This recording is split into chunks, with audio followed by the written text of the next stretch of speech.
What's up, man? Not much. That's a boomer thing to say. The equinox is past. Yeah, I was gonna say the equinox What's up, man? is past. We are now in the fall. Days are getting shorter. Yeah. That's the news to you? That's what's important news to me. In the world? Autumn. Yeah, that's the sun is probably the thing that affects me the most directly, and I think it's worth talking about. This is when we enter a 6-month period of depression. Yeah. I've been dreading the winter since the summer. I can't deal with it. And I live in California. This is embarrassing. Yeah. I have a real problem. This is why my solidarity with the people of the third world. I need to live in warmer climates. And I want them to welcome me. So I need to get down to the equator. And so that's why I have, the whole, all the anti-imperialist stuff is just so I can have a second home in the winter among the brown people, that's all. So, what are we going to do tonight? What do you want to talk about? You seem like you're raring to go. Is it something on your mind? Something a little bit. Something about black people or Jews you want to talk about? There is a black person thing that we haven't talked about. I should have said this 2 weeks ago. Rest in peace to Tito Jackson. I think he's the first Jackson that actually started playing an instrument that sort of got the family going. Basically, the last 50 years does not sound the same without Tito Jackson. Rest in peace to Tito Jackson. He made the greatest music ever made. Yeah. Sorry, Jackson 5 is the greatest music ever made. And I'll never forget the moment I heard ABC being played. It was being played out of a car. I was 5 years old. I was walking back home from kindergarten. I was on Telegraph Avenue in Berkeley in 1971. I heard that song and it changed my life. It was the first pop music I was ever aware of. And I still love that song. Tito Jackson, Jackson 5. Yeah, no, I mean, the most amazing musical family of all time. Made music that was so scintillating. I mean, not just Michael. There's also Janet. And the Jackson 5 and the Jacksons, all of them, made music that we had just never heard before, that did things to our bodies that we had never felt before. And electric is how I think of it. The Jacksons and their music. What do you think? Yeah, absolutely. There's a reason, there's salsa covers of the Jacksons' music. Not just Michael, but the Jacksons, the Jackson 5. I want to say their version of Zippity Doodah is one of the best ever recorded. I don't know that one. Yeah, they did Zippity Doodah. Really? They did a ton of jazz standards too, and just classic Great American Songbook stuff that is just funky as hell. Because they came out of Motown and they wanted to be number one for everybody in the country. Good, wholesome family, fun entertainment. They were that too. Yeah, their music was also purely romantic and sentimental and sweet. There was nothing even sexual about it, really. And it was about puppy love. It's what it was all about. It wasn't about sleeping with little boys. Yeah. I don't think it was. I don't know. I don't really have a strong position on that, but I do know that there are quite a few very smart people who I know who are adamant that Michael was totally innocent, that he was railroaded. And I tend to lean in that direction. John Ziegler, who was on my show a long time ago to debunk the Jerry Sandusky case, the amazing Penn State football coach who was currently in prison for allegedly raping, I guess, sexually assaulting dozens, I think, men on the football team at Penn State. All nonsense. Totally wrong. Jerry Sandusky is totally innocent. Check out John Ziegler on Unregistered. He lays it out. And John also believes that Michael Jackson, I'm pretty sure he does, was similarly railroaded, that he was totally innocent of all these charges. The Hoteps, of course, have been on the case for a while. They tend to protect famous black men when they are beleaguered, as Michael Jackson has been, which I guess leads us to perhaps our first topic of tonight, which is the latest black man. Oh, yeah. Okay. Be targeted by the man. Mm-hmm. Isn't it amazing? I mean, this is kind of what the Hoteps say. And it's on certain things, the Hoteps are sharper than anybody. And I think this is one of them. It is remarkable when you step back and look at it, the pattern, the history of black men in America being targeted for prosecution, for persecution in very public, very sort of spectacular ways. And it's always the most famous or among the most famous black men in America. You know when this started? When was the first high-tech lynching of a black man in America? Who was it? Well, you used those words. That makes me think Clarence Thomas. Oh, wait. No. First black celebrity persecution and prosecution, both. The first time a black celebrity in America was demonized like this and prosecuted by the law was Jack Johnson. Johnson, the heavyweight boxer. Yeah, the turn of the century, who had lots and lots of white girlfriends. And he would drive around in his convertible with his white girlfriend, showing off to everybody that had a white girlfriend. And this was, of course, in 1900, 1905, 1910, right in the heart of segregation. He did this often in the South. He fought all over the country, and he lived in many places. And they passed a law called the Mann Act, which was designed specifically to target him, which is still on the books today and is still used today to prosecute prostitution, which is that it is illegal to transport women. I think it was originally just women. They may have broadened that. Women across state lines for immoral purposes. This is the original human trafficking. Exactly. This is the origin. This is the original human trafficking hysteria. 1900 Mann Act was 1906 or 8, I want to say, somewhere. It was in the right there, first decade of the 20th century.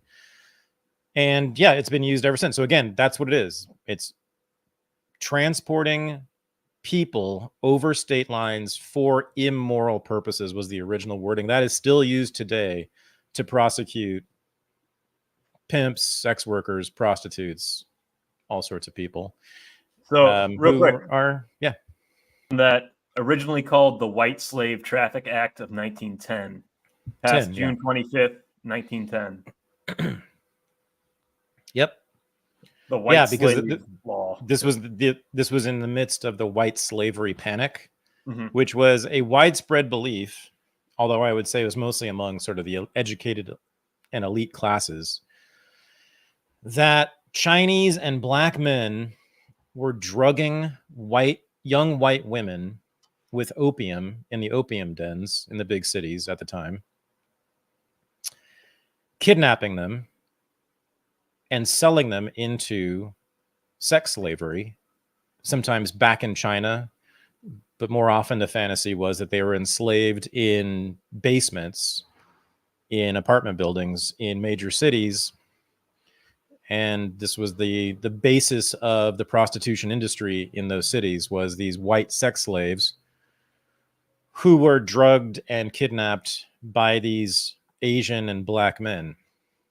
So Jack Johnson became kind of the leading figure of the white slavery panic, and he suffered for it, was prosecuted relentlessly and persecuted. But he was amazing because he continued to say "fuck you" and date white women very openly in his convertibles to the day he died, I believe. He was kind of very similar to Deion Sanders. He was like the first black celebrity who celebrated himself in ways that you weren't allowed to in white Puritan culture, but that was very much a part of black slave culture. The celebration of the self and the body through ostentation, dressing up, dancing, all the exuberance, right? Which was so fundamental to West African and black American slave culture, but that the Puritans, of course, disavowed as, the devil's work. And so that's what Jack Johnson kind of did very proudly and openly by wearing fur coats and fancy clothes and having these fancy women and driving in convertible, Rolls Royces, et cetera, or whatever the equivalent at the time, Model Ts, I guess, at the time.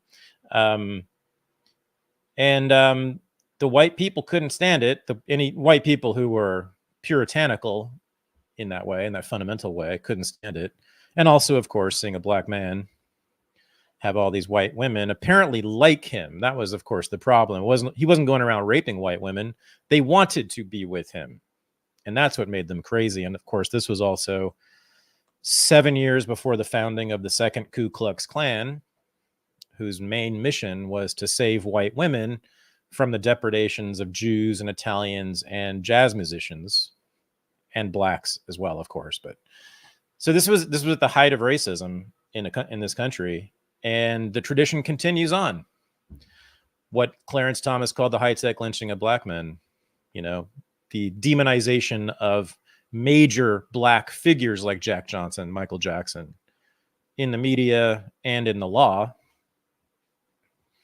It's remarkable if you step back and look at it. The tradition is unbroken. Almost every year there is some black celebrity who is going through this. So Michael Jackson was one. Diddy is currently the one. And so when this first came out, that Diddy was being targeted by the FBI, then he got raided, then he got arrested, and all this stuff, I mean, I was immediately skeptical. I'm sure he's had some crazy ass parties with lots of crazy sex and lots of drugs, and that explains the baby oil. And I believe that he paid people like sex workers to come and perform at these parties. Sure, why not? Okay. But then the Fed charges, it's not trafficking. Did you notice that? They actually aren't charging him with trafficking. It's with using, no, not even. It's what I heard when I heard the prosecutor give the charges, deliver the charges to the press. It was that Diddy allegedly used force and coercion with these sex parties, what are the freak-offs, that he would force people to do sex acts with him or with other people, and would use violence or the threat of violence to make them do this. That's, to me, the extent of the charges, which, sure, if it's true, then yes, that is illegal and it should be illegal, and I guess he should be punished for it, of course. But then again, it's like, so what kind of violence, to what degree of violence? We have the video of him beating the shit out of what's her name? Kim Porter? In the hall, in the hotel, whenever that was. Yeah. So, I mean, the guy clearly is capable of that kind of violence, of beating up women. I mean, again, we don't know what preceded that. And yes, it is possible that a woman could actually do something that justifies hitting her like that. It is really possible, everyone, although I think it's unlikely. So I wouldn't count on that. It would have to be something extremely egregious for me. Extremely. Well, I can't even, I would never hit I guess I wouldn't hit a woman like that, but to hit a woman, period. Yeah, there could be a reason.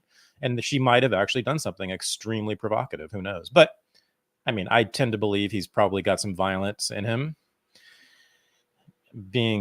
Having been born and raised in Harlem in the 70s and 80s. This is what I was going to say is I'm not really an expert on black culture or anything, but I think there's like some sort of, from my basic interaction with black culture. Well, let me tell you about them. So what they like is what everybody else likes. They just want a family, and they want a nice job and a nice house, and they want to serve their country. Sorry, what was the question about? I just happen to have been exposed to certain works of art that are seminal in the black community that might have a certain reverence to a pimp character that they're. Which one? There's so many. I mean, are we talking about Iceberg Slim? I mean, we're going for the OGs. Are we, which pimp? Was his name Don Juan Carlos? What's Slim's? Yeah, Don Juan Carlos is up there. Don Juan Carlos, another one. That's more the new Jack pimps. Yeah. No, yes, the pimp figure is. I believe Diddy owned a record company called Bad Boy Records, and I think part of the image about being a bad boy was maybe not being a good boy, not necessarily obeying rules or norms. There happened to have been some violent themes in gangster rap. You know what this is all about? they've talked about women in a certain way that I would never talk about women in some of the records that Diddy would produce. Yes. Okay. Your general characterization of Black popular culture is correct, but I don't think it's relevant to this case. You know what this case is about? You know what's going on? Why is Diddy being targeted? And I mean this. And it's I didn't know this 2 weeks ago, but now I see it. Now it's very clear based on the responses to all of this by what I would call Black Twitter. What is Black Twitter saying about this case? Diddy is gay. Diddy is gay. He's always been gay. He's always been trying to fuck every man around him. 50 Cent came out and said it. Everybody, all the big rappers came out and said that Diddy tried to fuck them at some point. Right? Yes. Yeah. 50 Cent has been ringing the alarm bell on this for years. Yes. The way people talk, it's like, okay, so he's gay. So therefore, what? It's just homophobia, man. This is Black homophobia going on. And the feds, I don't know why the feds need to care. Unless, of course, your theory is correct, which is that he's the Blackstein. Oh, Blackstein, the Blackstein. He's the Black Jeffrey Epstein. He's the guy. It's that hybrid creature when the Black and the Jew merge. Because previously the Jew just used the Black to subvert cultures around the world. That's, by the way, exactly the Nazi and right-wing critique. But when they actually bring them together, like Drake, I guess Drake would be that, wouldn't he? He's fulfilled the Nazi fantasy of the Black Jewish conspiracy. Anyway, Diddy is gay, and that's why Black people have thrown him under the bus, and it's kind of gross to watch. I find it kind of sad. Have you noticed there's no solidarity behind Diddy? Yeah, well, I think part of this is because Diddy himself, his music is kind of crap. Like Biggie Smalls has great music. Who put Biggie Smalls on the map was Diddy. Yeah, but if you listen to Biggie Smalls' music, Diddy is this annoying voice that creeps in on the track and kind of ruins it. It's not, he never claimed to be a big rapper. He's a producer. And he produced some of the greatest, I think, hip-hop, like pop hip-hop tracks ever. Maybe the greatest. Hip-hop tracks that crossed over that I think are awesome from the late 90s. Oh, my God. Come on now. Let's get real. Diddy is a great hip-hop. I'm serious. He's one of my favorites. I love his stuff. I see him more as an executive than as an actual music maker. Yeah, that's like saying Suge Knight is a great producer. Like, got good taste though. Yeah, but they still made that. They still participated, of course, in making that music. Ultimately, like it wouldn't have sounded that way if they hadn't been involved in this thing. Is that fair to say? They picked the right people, and they have good taste, and I like their taste. Suge, Diddy, and me and the Black Criminals. We see things similarly, or at least we like the same kind of music. We need to bring back the gangsters, like the real gangsters. That's the problem. Hip hop was so good in the 90s because it was run by gangsters. And now it's just these like 19-year-old kids with weird hair who drink cough syrup. They're not even legitimate criminals. I mean, how can we have hip hop without criminals rapping? And the more organized the criminal, I think the better the rapper. That seems to be pretty clear. If you can do a legitimate Crip walk, that means you were with the Crips. And that means you're Snoop Dogg, and which means you're one of the greatest rappers of all time. It's quite a correlation. So we need to bring back the gangs. I just missed the 90s. That's all. Next. Okay. Diddy. So wait, what do you think's going on? You think he's really the Epstein, the Black Epstein, the Blackstein? Yeah, I think there's an obvious blackmail thing going on. I think there's definitely a clique that he runs with. And there's a reason why Cat Williams called him out.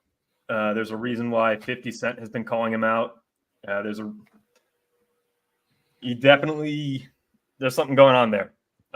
There's and he's a high level DNC donor and organizer. True. Yeah. I think True. this goes up to Jay-Z. This goes up to the Clintons. This goes up to Anna Wintour. This goes up through the Kardashians. There is a world of celebrity influence that is very much tied to politics, that keeps things on message, that keeps Hollywood chugging along. And it works through blackmail and extortion and have we mentioned sexual shame. Have we mentioned which state the Klan was largest in? Did we ever get to that? Did we ever? Yes, we talked about how the progressives was it somewhere in the Midwest. I think it was it was a Midwestern state with a large German population. Michael, I thought you were on the side of the black man. Now you just can't throw enough of them under the bus. What?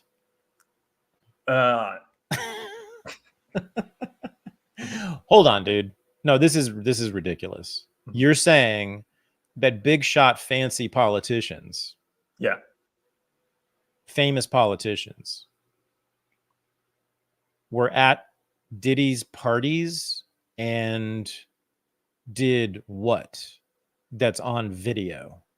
It's not politicians. I mean, had sex or did something illegal. The Obamas definitely. Did something embarrassing or illegal? Both. That's no. Why? Well, what you think Barack Obama at like the most famous rap producer's house, his mansion, with a party with probably hundreds of people there, would take his dick out?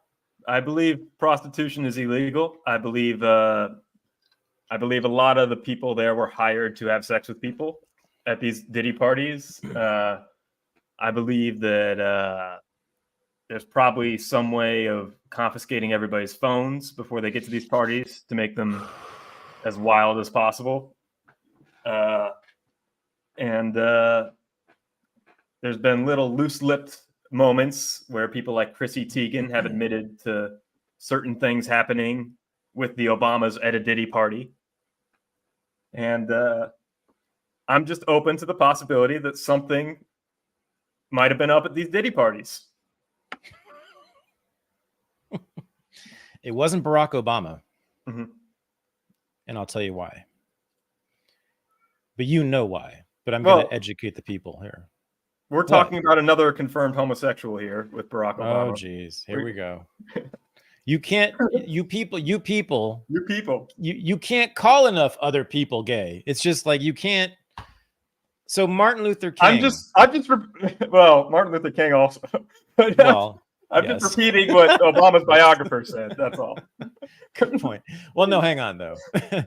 Publicly, Martin Luther King said some things. No, he said a lot of things. As you well know, he said basically that black people should hide their sexuality, contain it, control it, and regulate it, because they were being criticized back then all the time. And it was the main reason to not give them civil rights was that they couldn't contain their sexuality. And King addressed this directly in multiple speeches. Yes. It's in Renegade History in my book, if you guys want to look it up. And sexuality was at the heart of it. He says over and over again, pull up your pants, stop thinking about, one of the lines is stop thinking about sex all the time. Stop when you turn around on the street, when you see someone on the street, don't turn around and look at them. And the civil rights leadership publicly, and I remember these are all Christian ministers at the time, they exhibit, including King, exhibited perfect puritanical norms. They were all married, had multiple children, never talked sexually at all, wore dark business suits all the time, did the whole American Puritan game, because they knew, and they said this, we will not get citizenship, we will not get civil rights, we will not get the vote unless we prove that we can be as puritanical as these white people. Now, that gave birth to multiple generations of civil rights activists. I would call them black liberal political elites who exhibited similarly neutered sexuality. Like Barack Obama, we have no idea whether he's ever had sex. Do we even know if he had a girlfriend before Michelle? And there's rumors about Michelle being a man, not because anyone has any evidence, but because she's so masculine. And makes you wonder about, does Barack even have a sexuality? When you are to look at Barack Obama's body, his nude body, he's a tan Ken doll. There's no genitalia. They neutered that guy in the service of black citizenship. Black men were allowed to be citizens in this country if they eliminated their genitalia. That's only a vivid, slightly hyperbolic description of what exactly happened between 1950 and the present. That's what's been going on. And that's one of the things that the Hoteps have been commenting on. They just didn't have that analysis of why it happened. It's because of the civil rights movement and the liberal agenda to assimilate black people to make them useful to the nation. So Barack Obama was not at Diddy's sex party. That was a very long way of explaining why Barack Obama was not at Diddy's sex party. I mean, no, of course their sexuality got repressed and it didn't go away. I get it. Martin Luther King very famously couldn't control himself. There have been multiple famous black civil rights leaders who have had similar issues.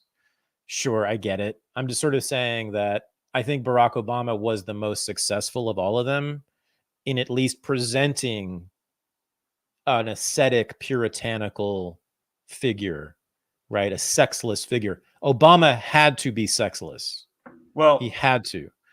So I don't think he would show up. I don't think he would mess around at a party like that. I really don't. He's too disciplined and strict about that stuff. Mm-hmm. Well, I believe the FBI spied on Martin Luther King and tried to use his sexual past to blackmail him into suicide. If you read the contents of the letter it's true. They attached to a brick and threw into his house. It's a fact. Yeah. The FBI also thoroughly monitored Malcolm X and had nothing to blackmail him with because Malcolm X was a man of personal, upstanding moral character. A Muslim. Yes. People forget that Muslims actually believe in that stuff and tend to be quite controlled and disciplined and ascetic. Yes. And your point? My point is the FBI. No, that the FBI, I mean, documented like J. Edgar Hoover. The whole thing is a sexual blackmail scam. Like it's the whole thing is a sexual blackmail racket from the beginning. Like the FBI seized all the Diddy tapes, and now they have all the dirt on everybody in Hollywood. And I think Diddy was friends with very powerful people in politics in Hollywood, and there have been rumors about him forever. And it's surprising as to why he's been arrested now. But I think the FBI wants to have dirt on everybody to keep everybody in line. So it's a way to scare all the celebrities right now, right before an election. Is hey, if you aren't with the establishment, we may or may not have tapes from when you were blacked out at that Diddy party, and those may or may not come to light. Oh, damn. Yeah, that's sort of the allegation. That's dark. You're suggesting that the power elites in our society operate in devious and diabolical ways. That's quite dark. Yeah, I think it's been documented. Sexual blackmail is one of the most effective ways to control somebody. Yeah. And it doesn't matter how bad the thing is you did. All that matters is that you're ashamed of it and we can control you with it. Yep. So J. Edgar Hoover, for those who don't know, was a regular, I think daily, cross-dresser. Used to be called cross-dressing. He would wear women's clothes all the time in private. And Do we have evidence of him being homosexual? I mean, I think we do. Not hard evidence, but I think it's we have clear. Evidence of him cross-dressing at parties with other homosexuals. Yeah, right. In but if ever early 20th century.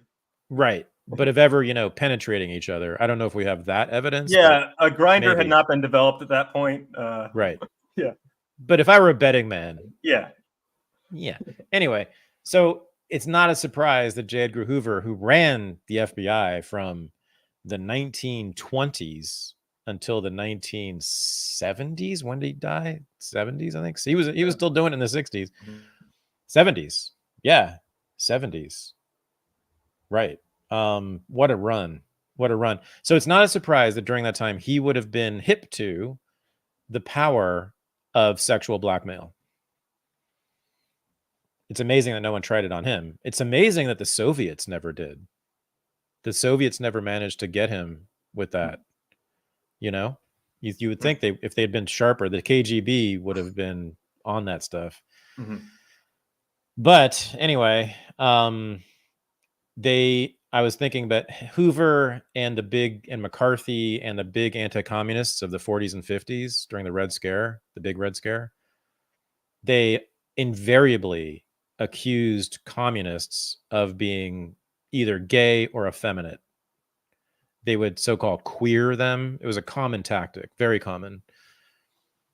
And that was one of the ways in which they did root out a lot of communists. They would find out that they had some sex with some guy in the bushes in the park in Washington DC at some point, and they would leak that to the press, and then the guy would be gone if they couldn't catch him on the communist charges. So yeah, no, you're right. So this is again nothing new, but again, Diddy and the government, because he has connections. Okay, vote or die.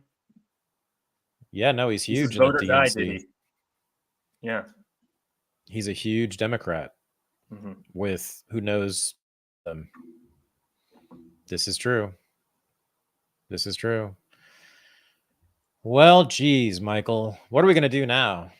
Yeah. I have never been to a Diddy party, so I feel safe. Sit back and laugh at all of it. Yeah. I mean, it's just like, it's amazing. You very quickly convinced me that there's probably something like that going on. Yeah. Yeah. Because again, the charges, I was listening to the prosecutor list of the charges. I'm like, they're not even accusing him of trafficking.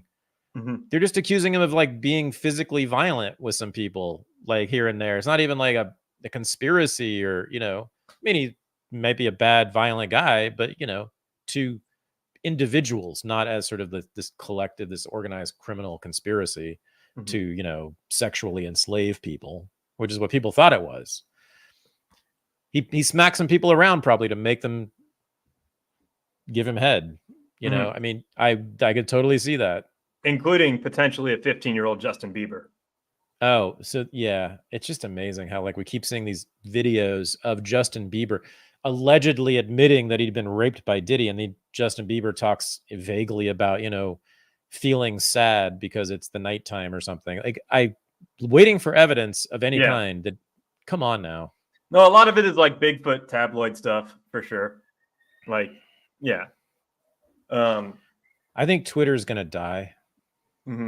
I actually do. For the first time, I do think it'll wither. It won't like just collapse, but I think it's beginning to wither, and it will go away. And I can't wait because it's just not even fun anymore. It's just so dumb. And that's one piece of evidence of that. I decided I'm going to go to the liberal Twitter, Blue Sky. Oh, Blue Sky? I think it's called Blue Sky. And then there's Threads, all the liberal Twitters. There's Threads, Blue Sky, and something else. I'm going to go over there. I'm going to set up shop over there. Yeah, I'm just going to go hang out with the liberals for a while. Yeah. They have really good taste. That's why you want to hang out with liberals as much as you can. They all the best restaurants. They make good movies. They travel to really nice places. They stay in the best hotels too. Their clothes, I know you can make fun of them, but they're really well made and comfortable. there's like an eternal stylishness to their clothes. I'm just telling you, the liberals really know how to live. They do. Have you ever had like a liberal latte, like a true one made by a liberal? It's like the foam. Yeah. They have this thing where they compress the foam and it just becomes like micro bubbles. It's so good. Liberals can do stuff that other people can't, that like feels good, tastes good, smells good. So unfortunately, we have to keep them around. I know. I do hate to say my favorite. And we have to occasionally flatter them. And this is why I said the nice things about Kamala Harris recently. Yeah, but because the bitch has fallen apart since then. I mean, she's not even making any sense. She's babbling again. And I just, what did they put a chip in her brain in that debate, or what?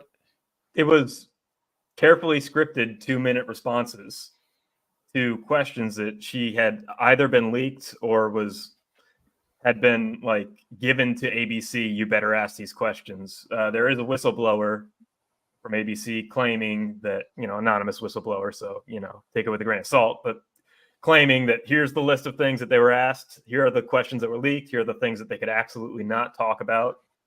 And yeah, that performance was highly, highly scripted and obviously a 3-on-1.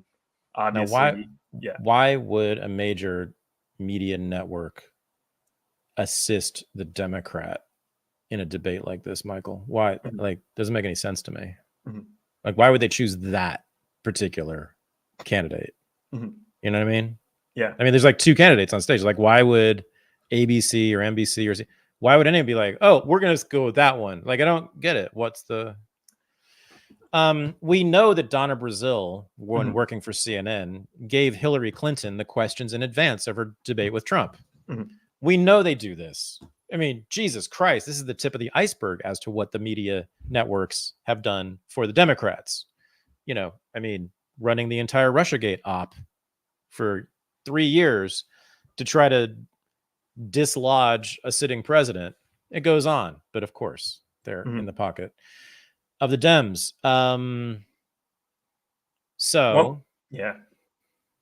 Yes. One more thing on black culture, since you brought up Kamala, and I brought up Tito Jackson. I know a lot about it, by the way. If it's a question about black people, you come to me. Yeah. They do. They're always calling me up. Ask Hotep Jesus. He calls me up all the time to ask me questions about black people. Oh man, I didn't see it that way. So that's why it's like that.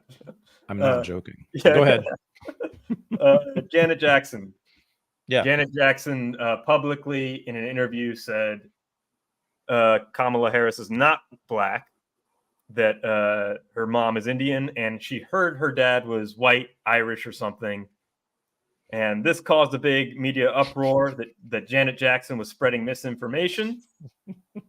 And then somebody who works for Janet Jackson, some manager, apologized on her behalf and said that she's focusing on unity now. And then that manager has since been fired. And Janet Jackson refuses to apologize. And you basically have people who went to Diddy parties, like D.L. Hughley, disavowing Janet Jackson's blackness because she refuses to acknowledge the blackness of the DNC candidate. Wow. So this is where it goes to at this level. I mean, we're in like the last 2 months before an election, and things are going to get really stupid. But this is how everything is connected, and this is how it all plays out. Like, and people made fun of us for talking about the Jackson family as if they're unimportant. Yeah. Not to mention, I mean, Janet Jackson is one of the finest things in the history of the planet, and that album she had in 1980, whatever it was, 6 or 7. Rhythm Nation, or Rhythm Nation. Yeah. Well, no, there were 2. The one before Rhythm Nation was even better. Anyway, she made white boys want to have sex with her, which was historic.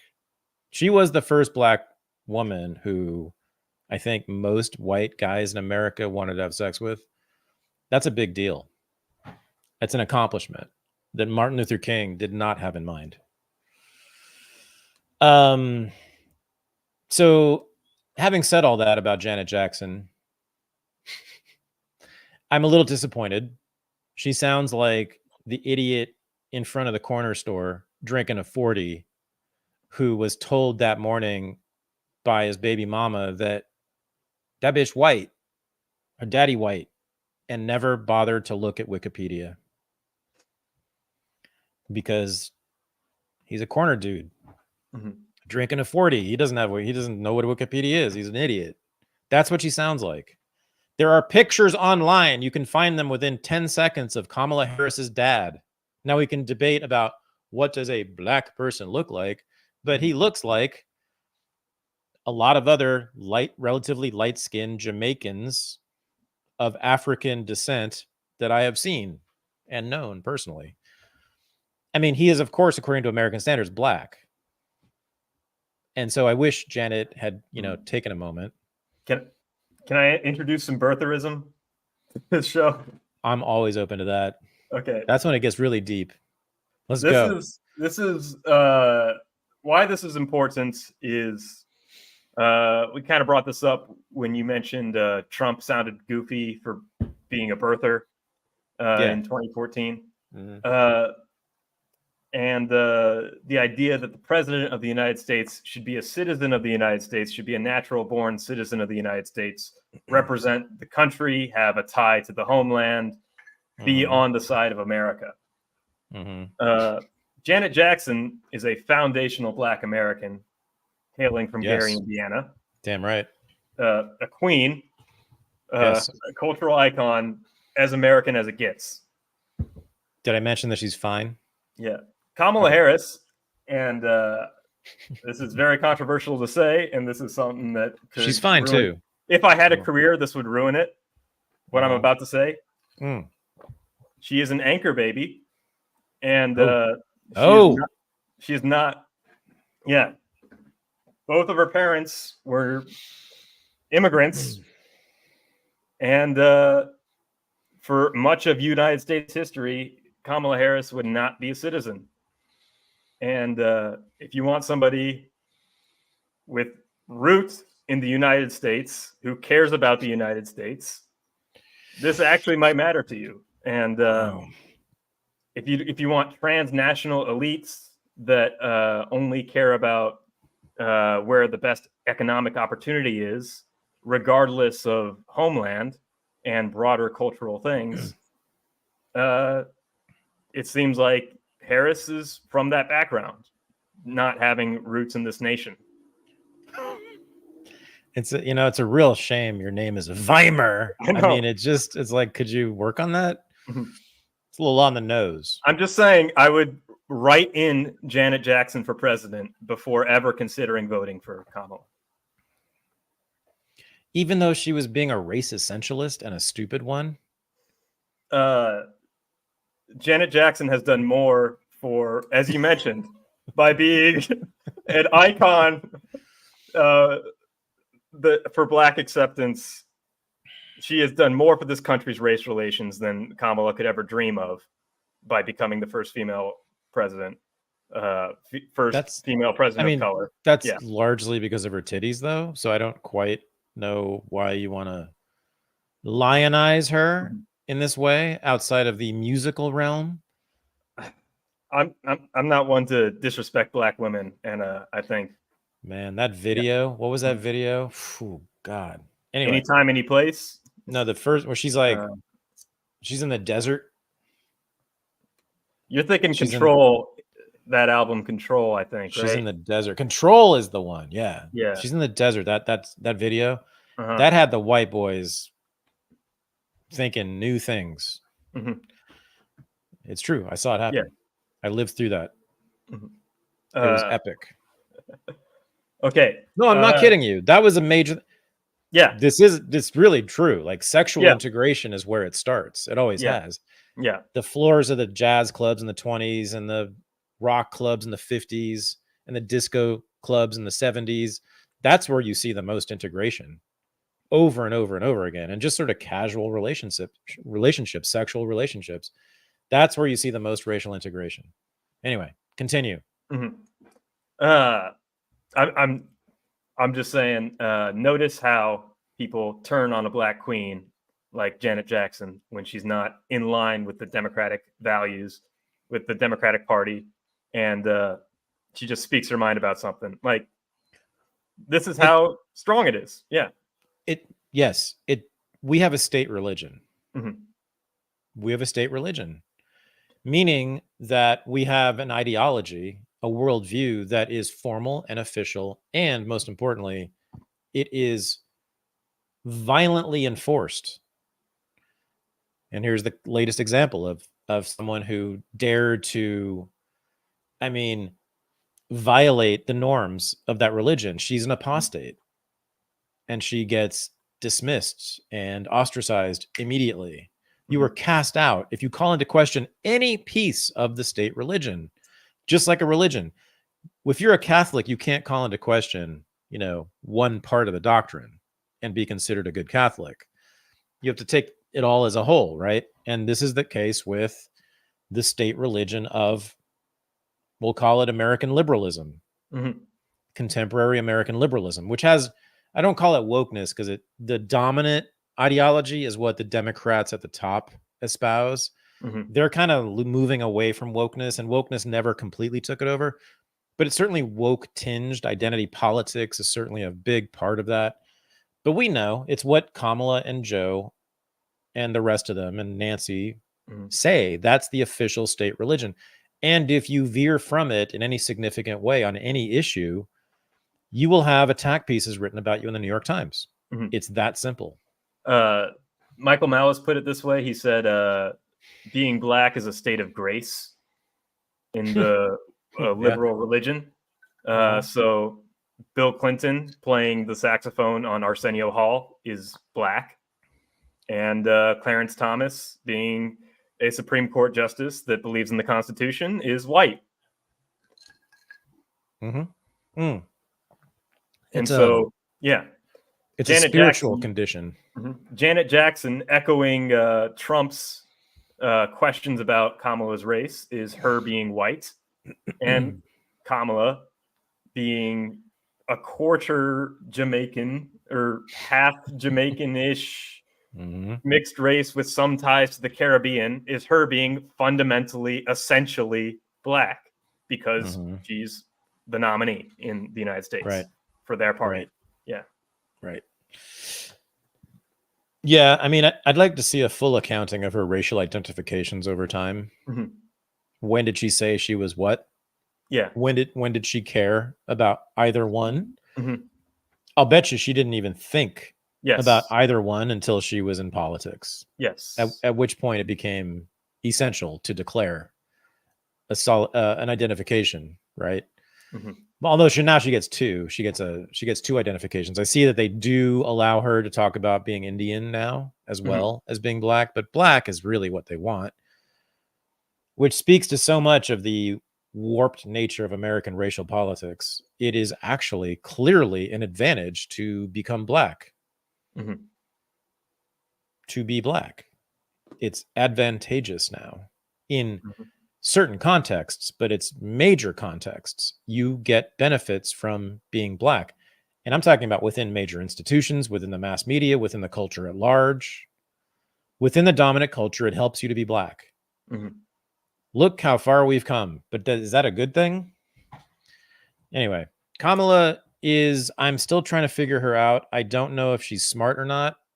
I don't know if she has any of her own ideas or not still. Want me to throw a wrench in Kamala again? Yeah. I'd like to throw something in her, but yeah. She has never prosecuted a case, allegedly. What? There's people researching, looking through California's state records, court records, trying to see where she actually prosecuted a case. She talks about prosecuting all these international criminals and all that. Allegedly can't find a court transcript. Chat, somebody tell me where I can find a court transcript of Kamala Harris prosecuting. Wait. Was she ever just a prosecutor, an assistant DA? I don't think she was. Did she go straight to DA? I believe so. Yeah. Well, that explains it. DAs don't prosecute. They're not the ones in the courtroom. She runs a team of prosecutors. That's what a DA does. Okay. yeah, I know a she's no longer there, but I know someone who was an assistant DA in the Southern Manhattan district, which is the most famous district. She's married to one of my oldest friends, so I know this thing. That's all it is. It's an office. The DA is the manager of the prosecutors. Not that they're not culpable. I mean, they're completely, of course, responsible for everything that's done, but they don't do the actual work of litigation, etc. But so, yeah, as she's campaigned for multiple positions, including president on multiple occasions and including Senate, she has used the words, "I have prosecuted all these criminals, and I have experience as a litigator." And so this is like her professional background and her competency that she has fallen back on. And I don't see. Okay, that's a little pedantic. All right. Wait, come on, dude. I mean, seriously, like, she was the DA in San Francisco. Whatever they did, whoever they prosecuted, whoever that office prosecuted when she was there, you're saying it's not legitimate for her to say that she prosecuted them? I think so. I think she did prosecute. If her assistant DA came after you, right, and put you in prison, would you be like, "Oh, Kamala Harris had nothing to do with this"? You'd be like, I'm saying how was she just a figurehead and the real work was being done by her assistants? I mean, she's the district attorney in a major city in America that has tons of crime in it too. Like, I don't see how that's possible. Okay. I mean, did she have some Jew behind her telling her what to do? Possibly, if that's where you want to go with this. Is that where you're going with this? That's a fine suggestion as any. Oh, it's happened. No, it's happened many, many, many times. I can tell you about Martin Luther King had a Jew who told him what to do. His name was Stanley Levinson. Ron Dellums, the great black congressman from I used to be an intern for Ron. He had 2 or 3 Jewish guys in his office who basically ran the policy. What was his name? Lee Weintraub. Anyway, he was like a figure in the Bay Area, but everybody knew that, like, whatever Ron Dellums said, Lee probably wrote it. It's a thing. So, but what were you getting at? Oh, just she uses her claim as a prosecutor. To bolster her. Right, and then she married him. His name is Doug Emhoff. Okay. No, I don't know. I don't know if Doug Emhoff did her work for her, but she might have had somebody help her. Yeah, sure. When she was DA, but she had to do the lion's share of the work. It just wouldn't, you know what I mean? It's not like, it's not a figurehead position. I'm pretty sure you have to actually do the work or the entire thing falls apart. I mean, you can't. It's very possible that the entire thing fell apart. Oh, no, they were locking up lots of people. All right.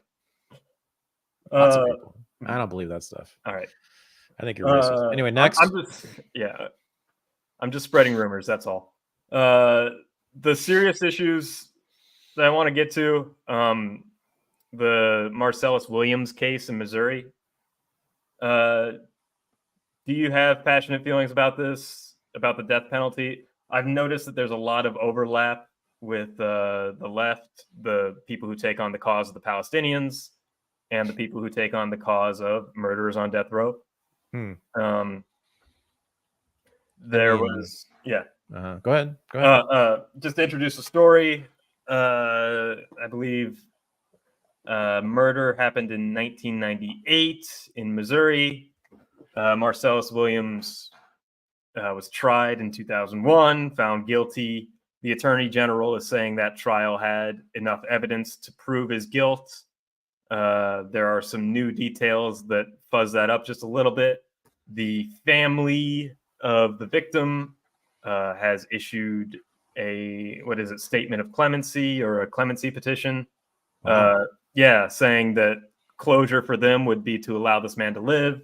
He has continued to write poetry in prison, become a Muslim, potentially an imam in prison. And he has been executed, I believe, this morning. And the NAACP is calling it a lynching. There has been thousands of phone calls to the governor's office and efforts to get this up to the Supreme Court, efforts to get this to as many people as possible. And unfortunately for Mr. Williams, that failed. And the issue of the death penalty is once again front and center in the American consciousness. Yeah, good. I don't know. I mean, this one is one of those issues where it's obvious to me. Okay. I'd love to hear your fascist argument for the death penalty, but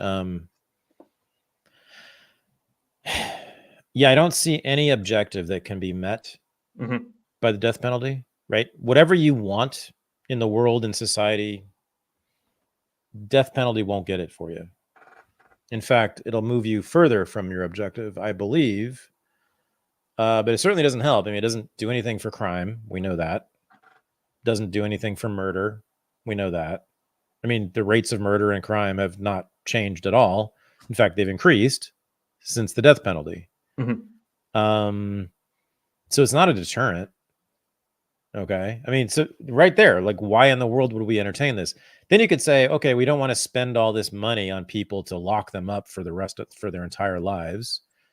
Okay, fine. But then there's all the negative possibilities and consequences of the death penalty, which are galactic.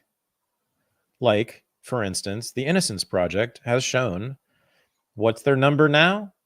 They took up the cause of Marcellus Williams, by the way, and the Innocence Project insists that he is completely innocent.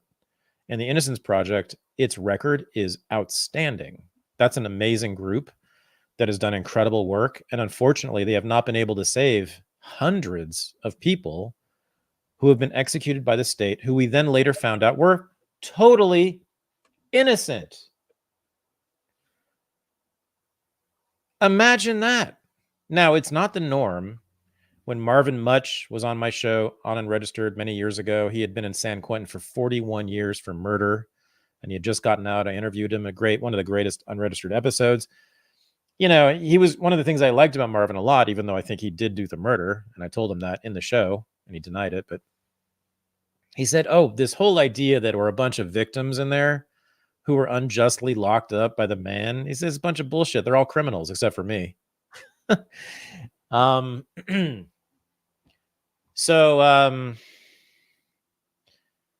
yeah, it's true that there are criminals, but like, who do bad things, who I think need to be coercively detained and contained.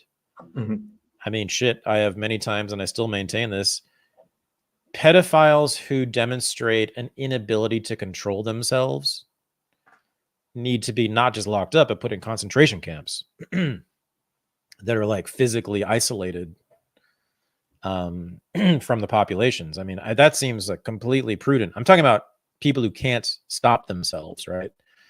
I don't see how you can't physically separate them. It's like people who can't stop themselves from killing. It's the same thing, right? There are people like that, and we have to put them very far away. So, what's the negative consequences? So it doesn't help. It doesn't help crime at all. It's not a deterrent at all. And you can get killed while being innocent, and it's happened many times. Oh, I was going to say, so it's not the norm that innocent people get executed, but it has happened many, many times. And if it happens once, to me, isn't that enough to give the state that power? And most importantly, the legitimacy to do this, to decide what is so immoral that it deserves death? That's what the state's doing. It's saying, we can decide whether you're immoral and whether it's so immoral that you can be that you will be killed by us, by the state. You don't want the state to have that power ever, do you? I think the state always has that power, always has, always will. I think that's the definition of the state, is a monopoly on violence. And so it doesn't surprise me when the state kills people. It's like, that's what it does. But I do want to note the Christian aspect of this. So I think it's safe to say people don't think about this. People are arguing with each other online about this right now. But the moral Christian worldview, and I'm just spitting doctrine here, this is what I believe the doctrine to be, is that pro-life, to be pro-life in a religious sense, is to be pro-life on at least 3 issues, but it seeps into other things. Abortion is one of them. And all I'm saying, I'm not talking about policy at all, but if you kill a life in the womb, that's a murder. That's a death. Okay. Death penalty. You're still killing a person. You're still stopping a soul from carrying on. Yeah. It's not your decision to make. God's child. Yeah. Yeah. And we are supposed to believe in redemption. We are supposed to believe in giving them the chance to at least make peace within their own soul and to apologize or make the efforts to do that. We should be giving them a chance to do that. Third, assisted suicide. So,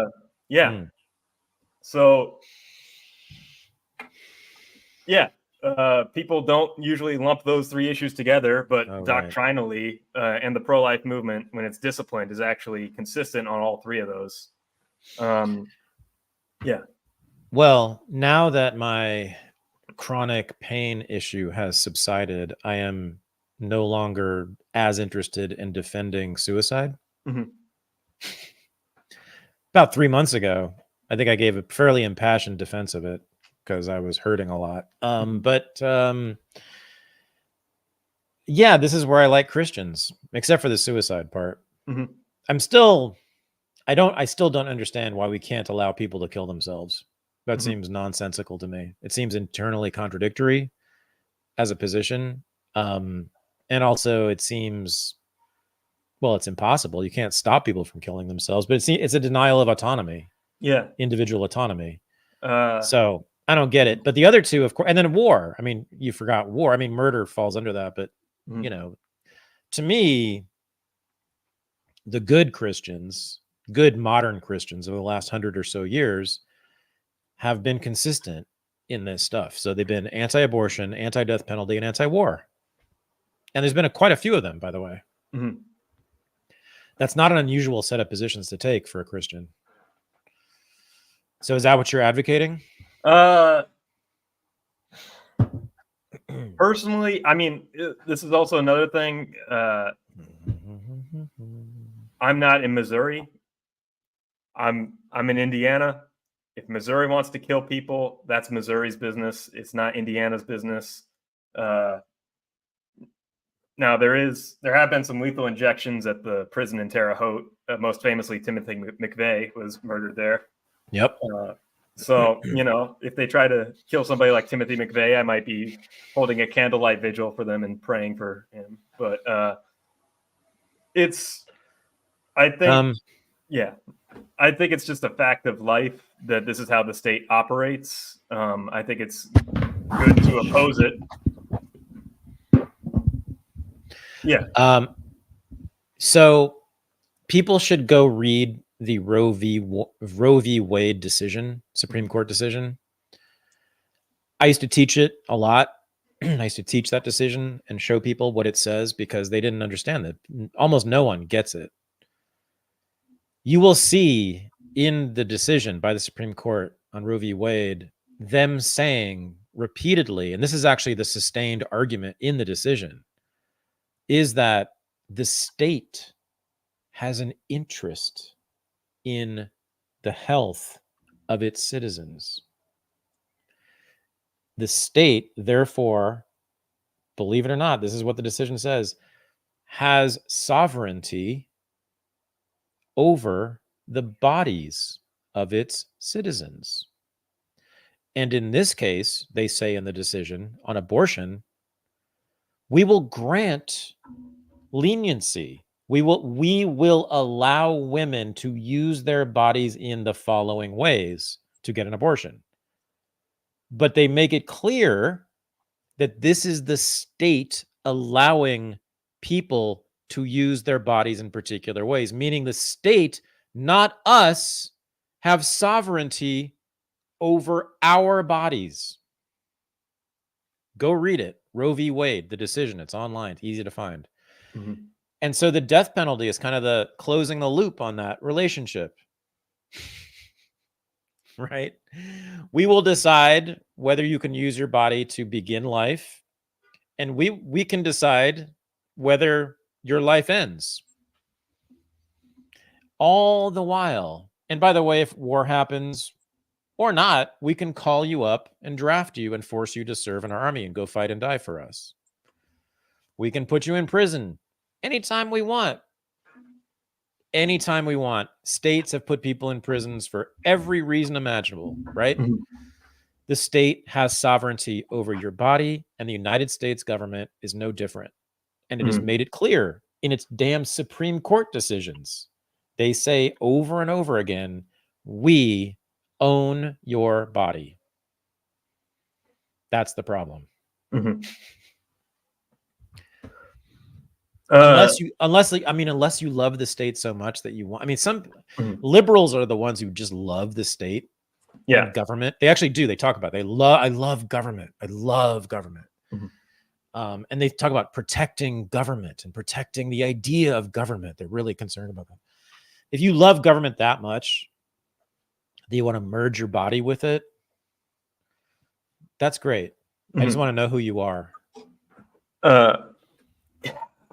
So on this issue, to surmise it in one way, personally, I think Marcellus Williams is probably guilty of murder. From the glance that I've taken at the case, I think he's probably guilty of murder. Yeah. But the state of Missouri is certainly guilty of murder. That's right. Yeah. Well put. Yeah. That's exactly right. Yeah, I don't know if did you see the video with his son talking about apparently he was going to be there with him all the way up to the moment to be with him. That's what he said. He was pledging it as of yesterday. Jesus Christ. Anyway, I just can't imagine. And then I do think it's interesting to bring up, just to give some sympathy for the right wingers, how the psychology of the left is to seek out and sympathize with the murderer on death row. That there is an impulse to find the humanity in the dregs of society, yet discount the humanity of, let's say, any white person ever. Nietzsche called this. He said, essentially, that the left, he didn't use that term, but he was talking about what we would call the left in Germany in the mid-19th century. You know, they choose the victim figure in history to identify with. That victim figure is Jesus. Jesus is the ultimate victim figure, right? And people identify with that. They've been trained to, but it's compelling for whatever reason to identify with a guy who's been nailed to the cross. It is compelling to identify with the underdog. It's compelling to identify with people we perceive to be oppressed. Who do we de facto, I said this before, de facto root for in a sports game where we don't know either team? What do we ask? Who's the underdog? That's our sort of cultural instinct. Nietzsche said this comes from the Jesus figure, the Jesus mythology and Christianity, which teaches us to do just that. The poor will inherit the earth. Jesus was, of course, famously ascetic, renounced material pleasures, material things for the spiritual, for God. Live simply so that others can simply live is the sort of liberal, new age nonsense refrigerator magnet slogan that is derived from Christianity. And so, yeah, I mean, there we are. It's, yeah. Mm-hmm. Where were you going to go with that, though? I guess this is like a right-wing Randian Nietzschean critique of that is that I think the frustration that I see with the online right with this case, because, you know, when I get information, I get it from Twitter, and I've radicalized myself and put myself in a silo of radical, just insular right-wing rhetoric on X. And I think their argument is, shouldn't we be elevating the strong, normal citizen?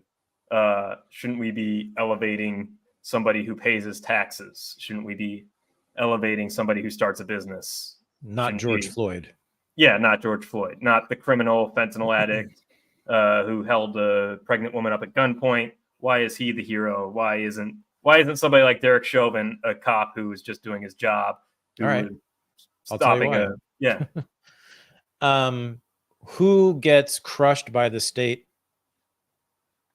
It's lowlifes, like George Floyd.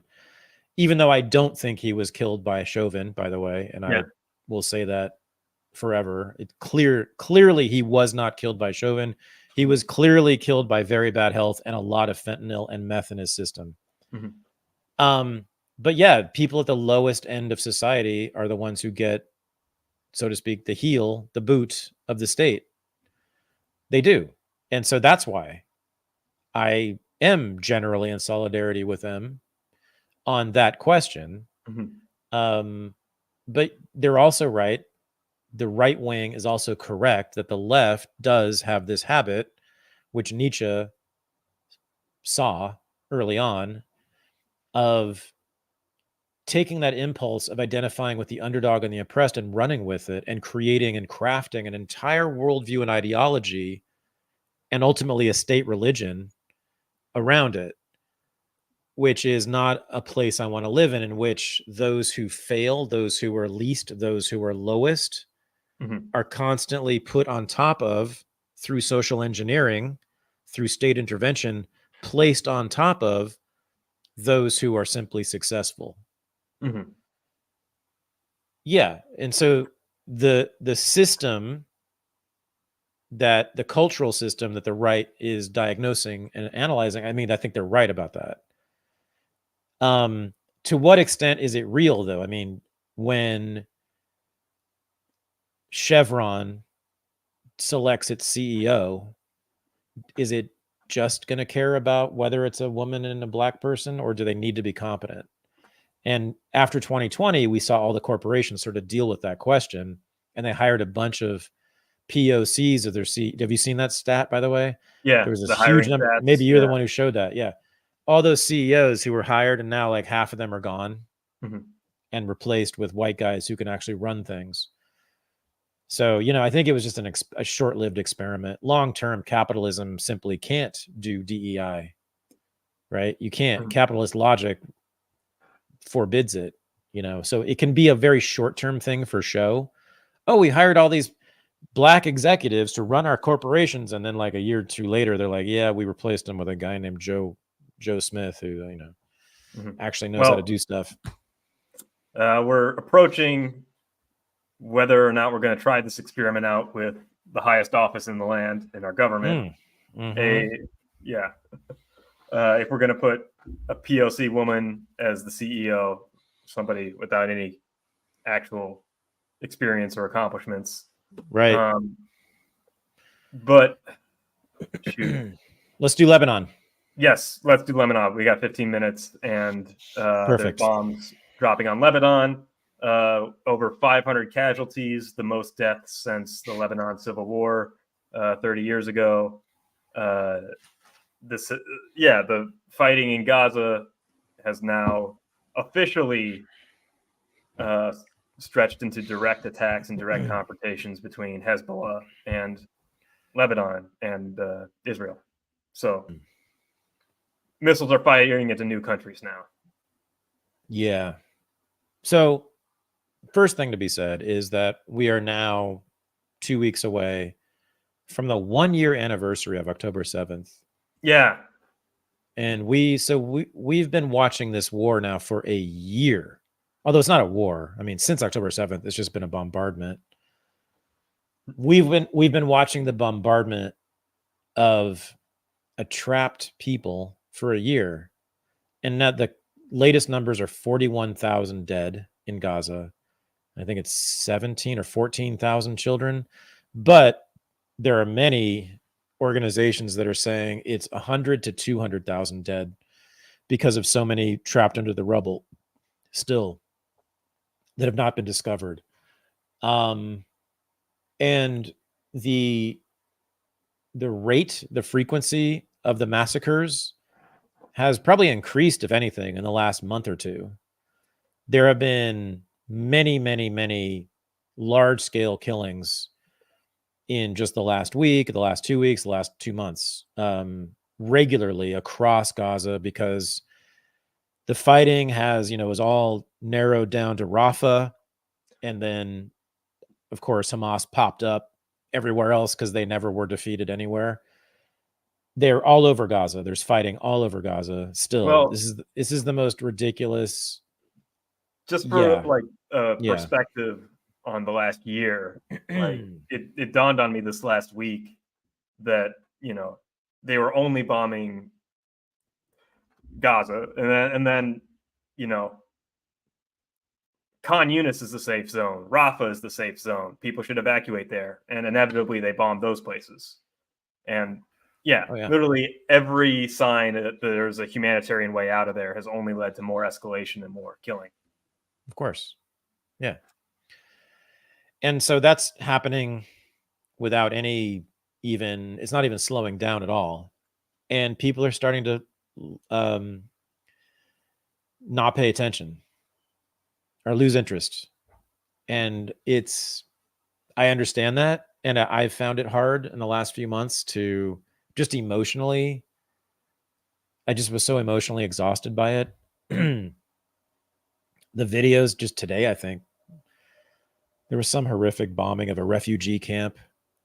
I think Jabalia, or one of the big refugee camps. And apparently, I haven't even looked at it yet, but I heard descriptions of the videos. Pools of blood, children blown up, body parts. I mean, and so now we have, latest count is 600 dead in Lebanon too.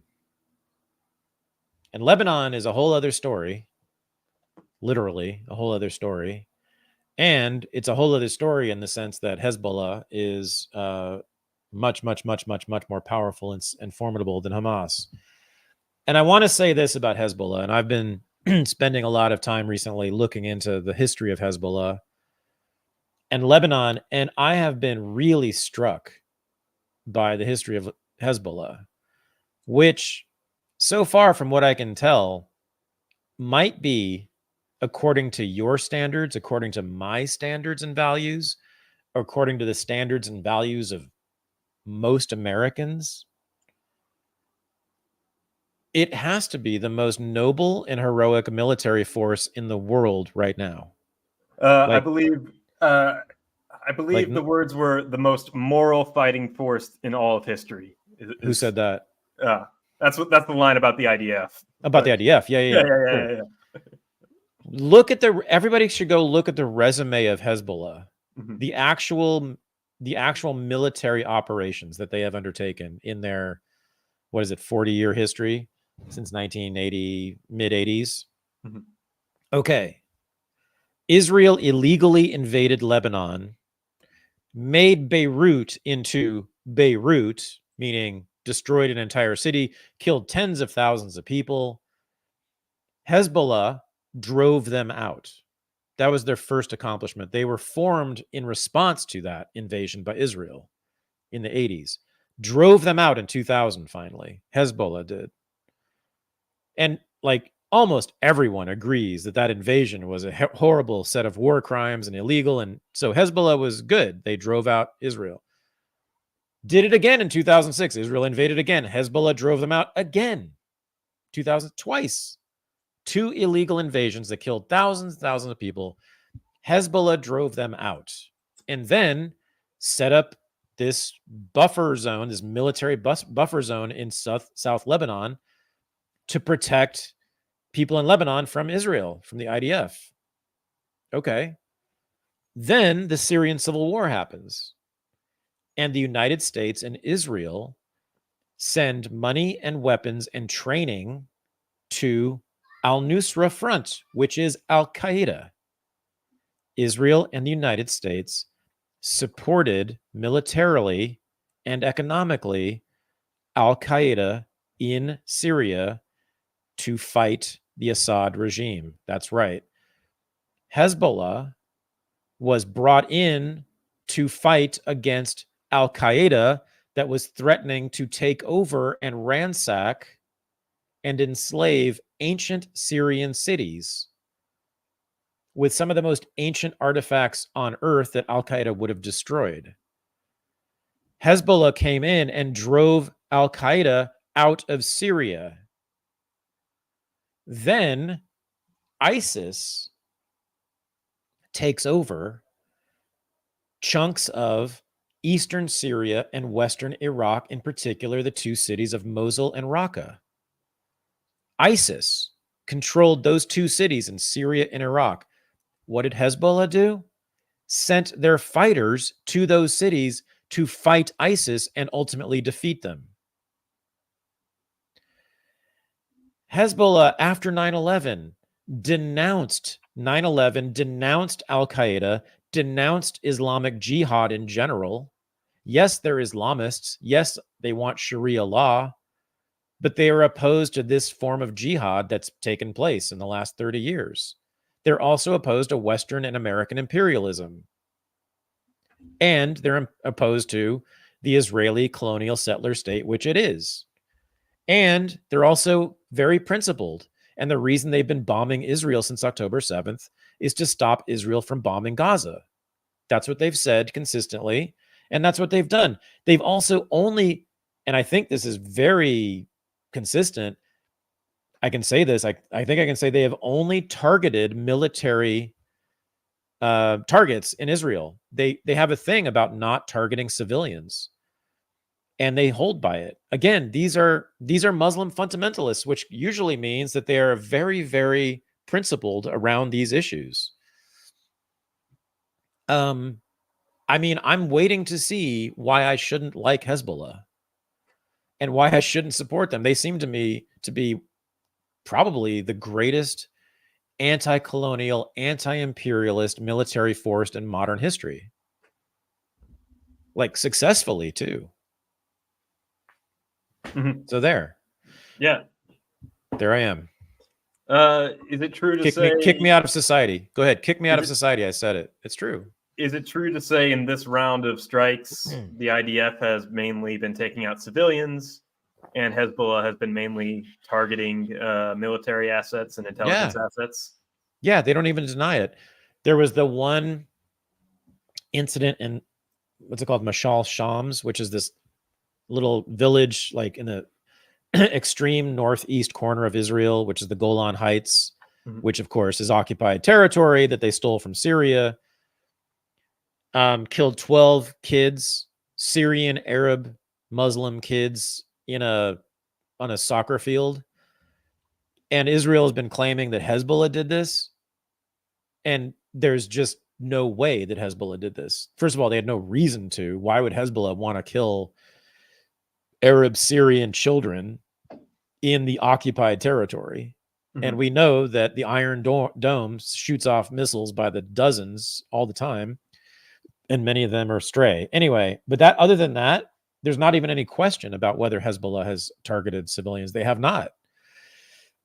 Even in the Syrian civil war, I have seen still no evidence or even claims of Hezbollah targeting civilians. They went in and they defended these villages and cities from Al-Qaeda and from ISIS. Like, really, now they want to impose Sharia law, so I'm not with them there, but like truly heroic. I mean, a lot of Hezbollah fighters have died defending people from invaders. This is the best of Islam. This is exactly what Islam preaches. You defend your homeland from the infidels, from the invaders, from colonizers. And that's, as far as I can tell, it's precisely what they've done. I would love to hear someone tell me what Hezbollah has done that is bad. And not just, I mean, I'm saying compared to any other military force, I can't think of any on earth that have a better record than Hezbollah. Yeah, or just that region. What's the best fighting force in that region? Who has the best track record in that region? Of doing things that we all agree are good. Yeah. I mean, it's, again, even the Israeli invasion, like everyone agrees that the Israeli invasion of Lebanon, Ronald Reagan was completely opposed to the Israeli invasion of Lebanon and told them to get out. Hezbollah is they're the ones who actually made Israel get out. I mean, there is not one part of their record. I don't see it. You know, they fought against ISIS. They fought against Al-Qaeda. It successfully. And by the way, Iran's objective, people, of course, the Zionists and the pro-Israel people will say, oh, they're proxies for Iran. Yes, they're absolutely allies, and you could say proxies for Iran. What is Iran's mission, though? Iran's mission, stated over and over again, is to expel America from the Middle East and expel America's proxy from the Middle East, Israel. That's it. That's what they have said, and I'm here for it. That's what I'm for, too. That is exactly my position. I would like both of those entities to no longer be in the Middle East, at least in their current form. So we need to start thinking more seriously about this so-called axis of resistance, these weird, exotic, scary brown Muslims in the Middle East, like the Houthis in Yemen, like the militias in Iraq, like the Syrian government, like the Iranian government, like Hezbollah, like Hamas. That's the axis of resistance. The thing that unites them all, what are they resisting? They are resisting, and they say this, not Jews. They're resisting Western imperialism. They want to drive the United States and the West out of the Middle East. That is their objective, and that is my objective too. So on that core cause, I'm in solidarity with them. On everything else, I probably disagree. But on what matters the most, on the fundamental issue that is their reason to be, I agree with them, as do most of us.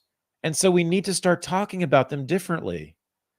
If the United States can be in strategic alliance with Saudi Arabia, right, and Stalinist Soviet Union during World War II, and all the murderous dictators in between that the United States, if they can be in alliance with, why can't we be in alliance with people like Hezbollah?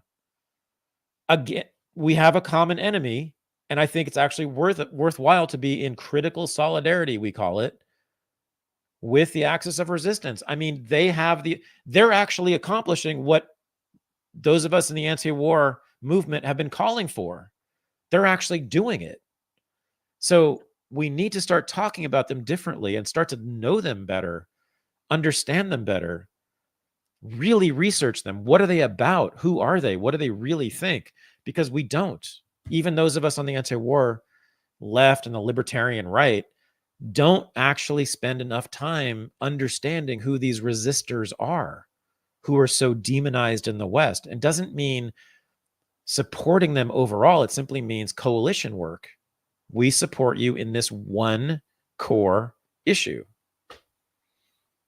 So I think this is going to come too, which of course, everybody in the establishment is going to scream about. Oh my God, look what's happened to the minds of the American youth. They're now identifying with Hamas and Hezbollah and Iran. They're already saying this, in fact. They were saying it before. Yeah, they were saying it 6 months ago, a year ago. And there will be kids. There already are kids who will put the keffiyeh on and the headband on and do the whole 9 thing and go John Walker Lind and maybe even convert to Islam and all the rest of it. But that's going to be very few. And we need to be clear with these kids who do this. We're not talking about identification. We're talking about strategic coalition. That's what we're talking about. We're not talking about endorsing them in toto. We're talking about, on this one very crucial issue, we will support you. On everything else, you're on your own. And that's just very old-fashioned coalition politics. We need to do that with the axis of resistance. I have no problem. I don't see anything in any of those groups that would stop me from align with them on this. So do you extend that to Putin? Yeah, of course. Mhm. Putin for sure. That's not even close. Yeah. Anyway, I guess we got to go. We're at closing time. Yeah. Unregistered live, man. We're gonna go hang out, talk, smoke drugs, do all the things. There will be no sex on camera though this time. Usually there's some of that, but not this time. Did I leave it on last time? I'm sorry. What's that? Since I leave my Zoom cam on last time, I'm sorry. Yeah, man. I forgot to text you before. Yeah, you gotta... Join us. We have a Zoom meeting after every Unreported we have for now. What is it? 5 years? Pull a Shannon Sharp. Strong. Wednesday nights. Exactly. audio only. Yeah. Go to patreon.com/unregistered right there. Become a member, become a patron at any level. $5 a month will get you into our meeting to hang out on Zoom called Unregistered Live after Unreported every Wednesday night now. And that's where I'm going now. And Michael's going to go to the bathroom and take care of things. Yeah. All right, guys. I'm out. See you there. Yeah. Peace.